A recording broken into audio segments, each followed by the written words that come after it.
So I did feel like I certainly was in a smaller role, but I felt like I had access to so much more. Even though I was coming from a mom and pop shop, it felt like I had access to so much more by way of the intranet. So I could navigate the company essentially virtually and understand the remit. I think when my eyes really opened, Mike, was when I moved from the retail side of Morgan Stanley to the institutional side. Retail is small in the grand scheme of things at an investment bank.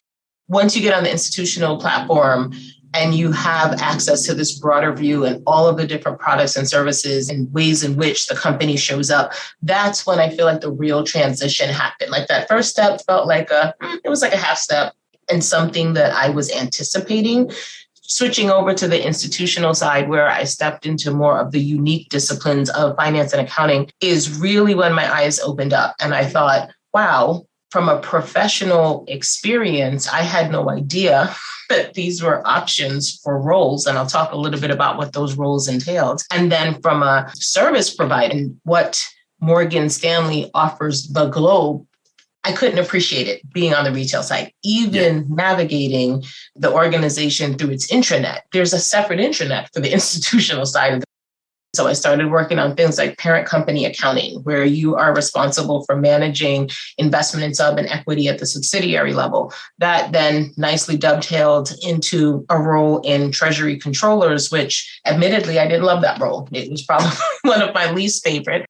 From a work experience perspective, I didn't feel like I understood the why behind what I was doing. And the timing behind that was really interesting as well. Like we were, unbeknownst to the world, we were about to step into a financial crisis. And I had what felt like an incredibly mechanical and mundane job that I just couldn't wait for my next rotation. And I made the best of it. I didn't necessarily understand the why, as I mentioned.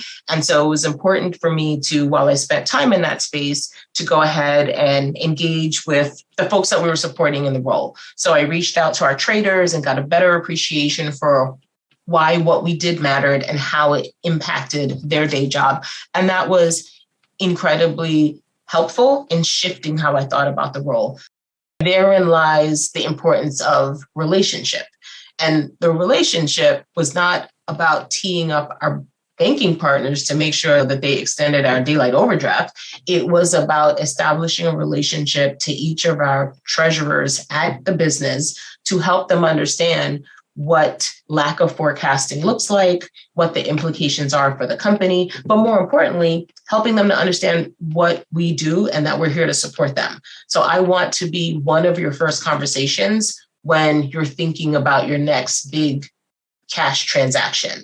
I want to be so ingrained in your mind that I'm probably the second or third phone call after discussing a deal. And that really helped, Mike. Like it absolutely transformed how chaotic this role could have otherwise been to how relational and interpersonal it became, and quite frankly, educational. So instead of just picking up the phone and saying, I'm going to need $500 million tomorrow, it was, hey, so these 15 steps have occurred as it pertains to getting this engine ready. And these are the things that are variable in whether or not we'll be ready to release the engine. And this is what we need and the timing around it. And I won't know up until this very moment. So there was more context. And that certainly helped for me to be more thoughtful in my forecasting, as well as for me to have more contingency planning around it.